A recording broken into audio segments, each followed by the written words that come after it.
Le premier slide qui concerne, donc, sur les faits et les chiffres, sur les fédérations sportives et les gouvernances. Et ce qui est dit, selon le ministère de la Ville, Jeunesse et des Sports en mars 2016, c'est que les femmes représentent 37,3% des licenciés, mais seulement 13% des présidentes de fédérations. Alors voilà, c'est simplement un fait. Qu'en pensez-vous, Marie-Françoise? Je m'oriente vers l'institutionnel et après bien sûr vers les sportifs. Voilà, bien sûr. Oui, effectivement, donc ce chiffre d'abord pour dire que ces 37% sont aussi une augmentation qu'il y a eu. On a pris cette année 30 000 licenciés de plus féminines sur les statistiques ministérielles et qui sont dues justement, on y reviendra peut-être après, mais à l'incidence sur les plans de féminisation qui ont été demandés, je veux dire même imposés aux fédérations. Il y a 89 fédérations qui ont déposé des plans de féminisation et il y a une corrélation avec l'augmentation des licences de cette année 2016. J'ai envie de dire que le sport n'est pas en dehors de la société, il est à son image. On fonctionne depuis des décennies avec ses forces et ses faiblesses et ses valeurs masculines, avec des stéréotypes. Tu es un garçon, mon fils, tu feras du foot, tu es une fille, tu feras de la danse, etc. etc. On est encore très imprégné de tous ces stéréotypes, c'est pour ça qu'on en est là aujourd'hui. Mais j'ai envie de dire, qu'est-ce qui change aussi aujourd'hui, c'est qu'on est vraiment dans une dynamique qui s'est installée depuis plusieurs années. Alors j'ai envie de dire depuis 2012. Parce que 2012, pourquoi? Parce que c'est grâce aux obligations et à l'engagement politique qui a été mené en faveur de l'égalité, la parité. Et 2012, c'est les premières feuilles, les premières obligations qui ont été adressées aux ministères, aux différents ministères, notamment sur la féminisation et produire des indicateurs sexués dans tous les domaines pour pouvoir mesurer justement cet impact d'égalité de parité. Donc 2012 a été un contexte favorable et ensuite le deuxième contexte favorable, c'est la loi du 4 août 2014, la dernière, où là on parle réellement d'égalité entre les hommes et les femmes dans le sport et on mesure et on demande que cette égalité soit répartie à la fois sur l'accès à la pratique mais aussi sur les postes à responsabilité, puisque lorsque vous voyez les chiffres concernant les gouvernances, aujourd'hui on a une seule femme présidente de fédération olympique, c'est Madame Lamour, qui a d'ailleurs été renouvelée il n'y a pas très longtemps sur son mandat de présidente de la fédération d'escrime, ce qui est très peu, et qui demande bien sûr à être à nouveau, en avoir d'autres derrière. Et sachez qu'on est en plein renouvellement des fédérations, puisqu'on finit une Olympiade, et que là, les fédérations cherchent des femmes actuellement, voilà, parce qu'ils doivent remplir leur quota, et le quota, c'est 40% de femmes dans les conseils d'administration pour la prochaine Olympiade, dès l'instant où il y a 25% du sexe opposé dans la fédération. Donc c'est un vrai enjeu. Je pense que ça va donner une coloration complètement différente des gouvernances des fédérations. Je pense qu'on va aller vers comme je dis, des associations, des fédérations qui vont se gérer très différemment et qui vont amener vraiment de la fraîcheur et oui, j'ai envie de dire une gouvernance très différente. Voilà. Surtout quand on voit ce qui se passe dans les pays comme la Suède ou la Norvège, où là, c'est pratiquement à parité et qu'il y a déjà beaucoup de femmes qui sont dans les instances internationales dirigeantes. Merci. Sophia, Sarah, qu'est-ce que ça vous inspire ces chiffres, cette sous-représentation? Moi, je réfléchissais aux entraîneurs que j'ai eus. J'ai eu que des hommes. Et j'ai eu une DTN femme qui est restée pendant 18 mois. Et donc à la réflexion, je me disais, mais c'est bizarre, on était presque autant de filles que de garçons dans l'eau, peut-être parfois plus de filles que de garçons, mais à la longue, on s'est habitué à avoir que des hommes comme entraîneurs et que des hommes comme DTN. Et je ne parle pas des présidents de fédération, parce qu'il y a toujours eu que des hommes. Je me faisais exactement le même constat que Sarah. Je pensais à mes entraîneurs équipe de France et c'est vrai qu'ils sont au nombre de 4 et il y a 4 hommes. Enfin, ce sont 4 hommes et j'ai eu une entraîneur, si on peut appeler ça comme ça, femme, et elle est restée qu'1 an à son poste. Voilà. Actuellement, dans la Fédération française de karaté, il y a une DTN. Bon, la gouvernance de la Fédé est un peu chamboulée en ce moment, mais donc elle a pris ses fonctions l'année dernière. Je ne sais plus exactement, exactement combien de temps elle sera restée, mais elle va être défaite de ses fonctions là incessamment sous peu. Donc oui, c'est pour dire que c'est le même constat, c'est déplorable et ça me donne quand même envie de faire changer les choses. Troisième slide sur le monde de l'entreprise, 30,6% des femmes travaillent à temps partiel, ça a été dit, contre 7,2% des hommes. Et puis un autre point sur les créations d'entreprises. Aujourd'hui, c'est 62% des hommes qui créent contre 28% des femmes. Qu'en pensez-vous ?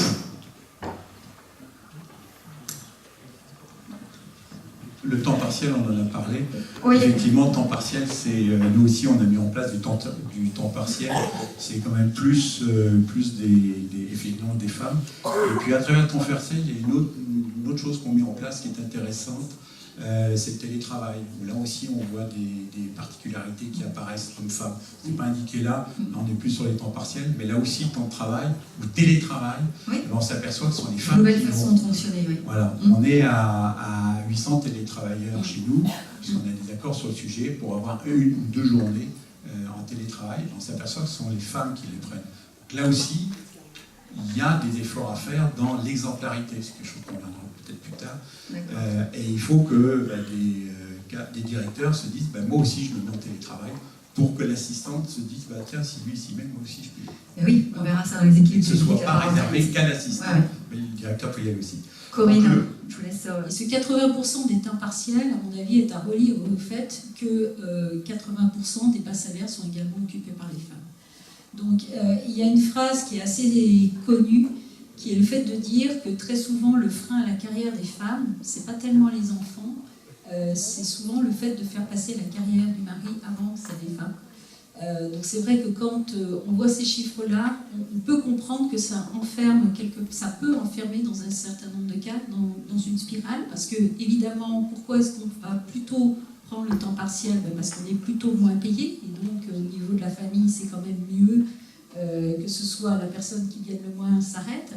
Mais quelque part, il faut bien réfléchir, parce que plus on s'arrête, moins on est payé, donc quelque part, c'est une sorte de spirale. Mon message, c'est pas de dire qu'il ne faut pas prendre du temps partiel, qu'il ne faut pas prendre des congés parentaux, mais bien réfléchir plus sur le long terme et veiller à faire en sorte que ce soit un petit peu plus balancé pour ne pas pénaliser la carrière des femmes. Le monde de l'éducation. Les femmes représentent 55% des étudiantes, mais seulement 15% des présidentes d'université. Et puis en Europe, selon des données Eurostat, les femmes représentent 59% des diplômés universitaires. Et en 2014, 42,3% des femmes de 30-34 ans étaient diplômées d'enseignement supérieur contre 33,6% des hommes. Dans un système méritocratique, qu'en pensez-vous ? Chez Total, je crois que vous avez une stratégie concernant l'embauche.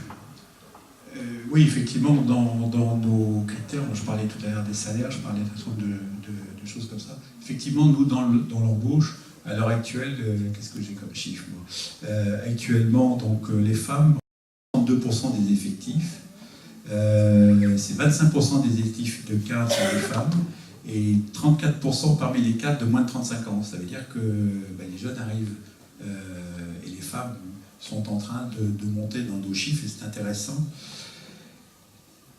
On a des filières où on trouve facilement, où la population féminine est importante. Et il y a des filières où la population féminine ne l'est pas. Et en particulier, dans les filières techniques et d'ingénieurs. Vous êtes dans une école d'ingénieurs, nous manquons d'ingénieurs femmes.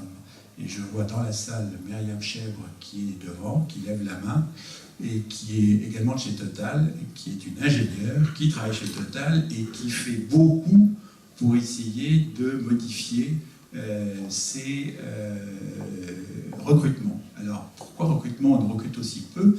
Tout simplement, c'est que les filières les filières d'ingénieurs produisent peu de diplômés femmes. Alors, j'ai vu les chiffres de l'INSA. Ah oui, l'INSA, alors là, vous dépassez effectivement tous les records avec 40%. Ce qui est énorme, parce que moi j'avais un chiffre, vous avez dit 28% en moyenne, j'avais plutôt 20% en moyenne de femmes qui suivent ces filières.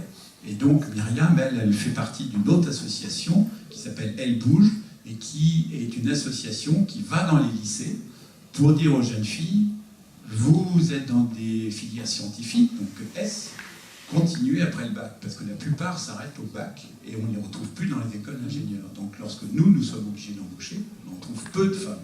Ce qui fait que Total a pris comme règle d'embaucher le même pourcentage que les filières produisent. C'est-à-dire qu'une filière qui produit 20% doit obligatoirement avoir 20% de recrutement dans cette filière.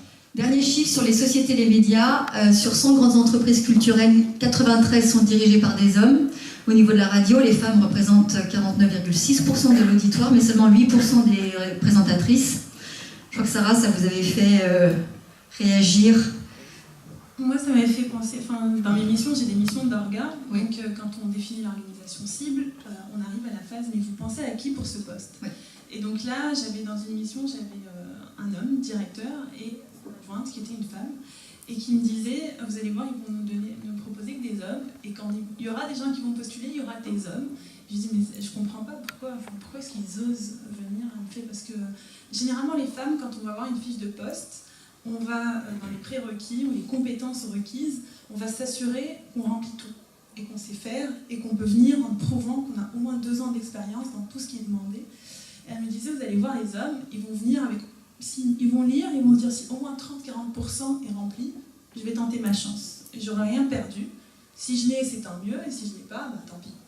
Et effectivement, on a eu des gens qui étaient, sans jugement aucun, qui étaient chefs de service et qui voulaient sauter de grade parce qu'il y avait une réorganisation et qui se disaient moi je veux tenter ma chance, je me sens capable, je l'ai prouvé et puis je pense que je peux gérer 3 fois ou 4 fois le budget que j'ai aujourd'hui mais sans aucun problème et aucune femme n'a osé le faire. Oui, moi je suis tout à fait d'accord justement avec ce problème culturel et de société puisque on peut le voir par exemple dans la médiatisation du sport féminin par rapport au sport masculin, pardon. Donc les chiffres révèlent bien ce problème. En fait, on a un message masculin qui est véhiculé et qui est entretenu. Donc en quelque sorte, on connaît le pouvoir des médias et l'influence que ça peut avoir. Donc je pense que justement ces chiffres empêchent en quelque sorte la femme de prendre sa place, la place qui lui revient dans la société. Je voudrais juste ajouter quelques petits points. Il y a effectivement une étude qui a été faite et qui corrobore tout à fait ce que vous avez dit, où on a mesuré en fait et on s'est aperçu que généralement les femmes postulaient à des postes lorsqu'elles estimaient qu'elles avaient environ 80% des compétences requises et les hommes lorsqu'ils en avaient 50%. Et je voudrais rebondir là-dessus aussi sur une autre étude que j'ai trouvée très intéressante qui montre qu'environ 60% des femmes estiment avoir reçu la notion de confiance en soi. Et c'est à peu près 75% chez les hommes. Donc je crois qu'il y a vraiment une différence de confiance en soi. Et je voudrais aussi vous interpeller, vous les jeunes, parce que c'était une autre étude, alors après j'arrive peut-être sur les études, mais une autre étude qui est parue dans l'Étudiant très récemment, qui a montré qu'en 2016, les femmes qui rentrent en entreprise demandent des salaires de 20% inférieurs à ceux de leurs collègues masculins. Donc en 2016 en France, voilà. Il y a le fait aussi de l'annuaire des expertes pour les médias quand on recherche des femmes identifiées pour les médias. Donc une action qui est faite dans ce sens pour identifier les personnes, parce que c'est ça, c'est qu'il y a une question de visibilité, et ça Marie-Françoise, j'aimerais peut-être que tu finisses avec ça, tout ce qui n'est pas visible. Oui, effectivement, c'est un sujet, la médiatisation du sport féminin. On sort des Jeux de Rio, effectivement, et je veux dire, c'est traité d'une façon quand même très, très égalitaire sur les Jeux, mais c'est le seul moment de l'année. En tout cas, c'est tous les 4 ans. Et qu'on s'est penché sur cette médiatisation du sport. Pourquoi ? Parce que ce qui n'est pas vu n'existe pas. Ouais. Et on a aujourd'hui, notamment dans des enquêtes que l'on a montées sur les quartiers avec des difficultés, ce n'était pas le fait des freins que l'on connaît, religieux ou autres, mais bien le fait de ne pas connaître la discipline. Exemple, un papa qui nous dit « mais moi, le rugby féminin, je ne savais pas que ça existait, et que ça existait pour les filles. Non, vraiment, je ne comprends pas, je ne vois pas ce que c'est, etc. » Donc, vous voyez que si on n'en montre pas, on ne peut pas savoir. Et on est passé, ça fait 4 ans qu'on a d'abord une journée qui s'est appelée les 24 heures du sport féminin, qui est menée conjointement au ministère des Sports, Droits des femmes et Conseil supérieur de l'audiovisuel, pour donner un éclairage, une journée sur le sport féminin. On l'a fait pendant 2 ans. Et là, on est passé sur les 4 saisons du sport féminin en disant que ce n'est pas suffisant. Il faut maintenant qu'il y ait 4 journées dans l'année où les médias, que ce soit télévisés presse écrite, radio, etc., parlent du sport féminin. Donc on voit que ça déclenche des choses et on est passé aujourd'hui de 7 à 14% de médiatisation du sport. Et je pense que c'est une manière de faire de la promotion du sport et aussi de montrer des modèles, notamment dans les dirigeantes et dans les entraîneurs, parce qu'on manque de modèles dans le sport pour s'identifier à ces modèles qui sont inspirants, qui font envie, qui doivent faire envie pour que derrière, on déclenche des vocations.